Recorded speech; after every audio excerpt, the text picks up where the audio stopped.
पतहिया डोले लागल, दिलवा दिल से बोले लागल। का कहिए रूप के रानी, तो के पाके भगिया जागल।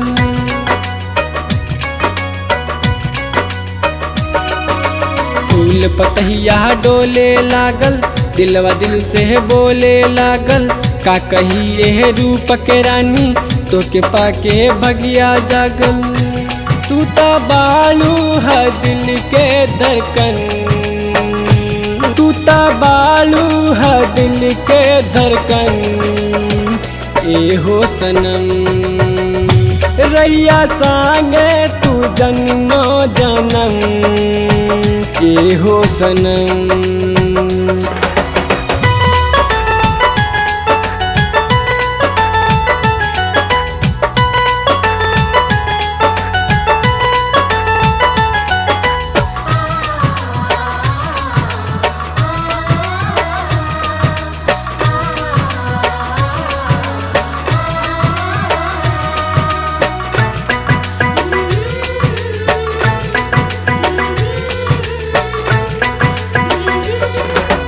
कोयल मीठी बोली जब बोलेलू, हिरनी के चाल जैसन जब डोलेलू।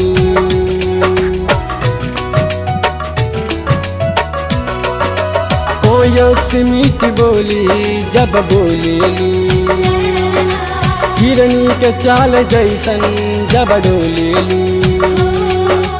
रूसल चेहरा खुश हो जाला, रूसल चेहरा खुश हो जाला। देख के मन मुस्काला, दिल से बारू तू बहुते नरम।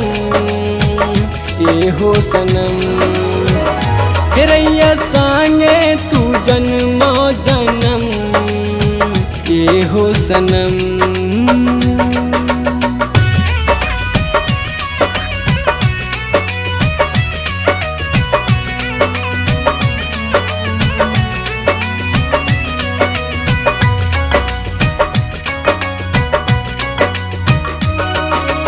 जिंदगी में जब से हमरा तू अइला हो, हमरो देखल सपना पूरा कैला हो।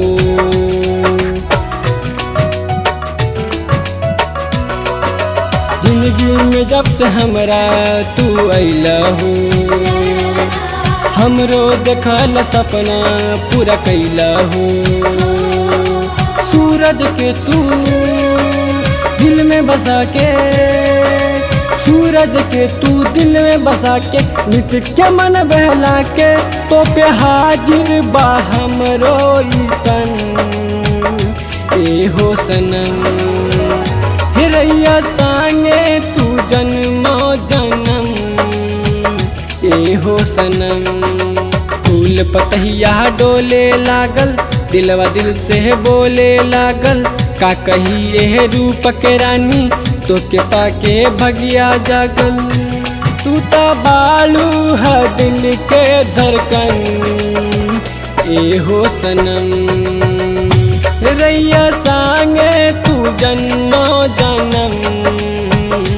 रैया संगे तू जन्मो जन्म। ए हो सनम।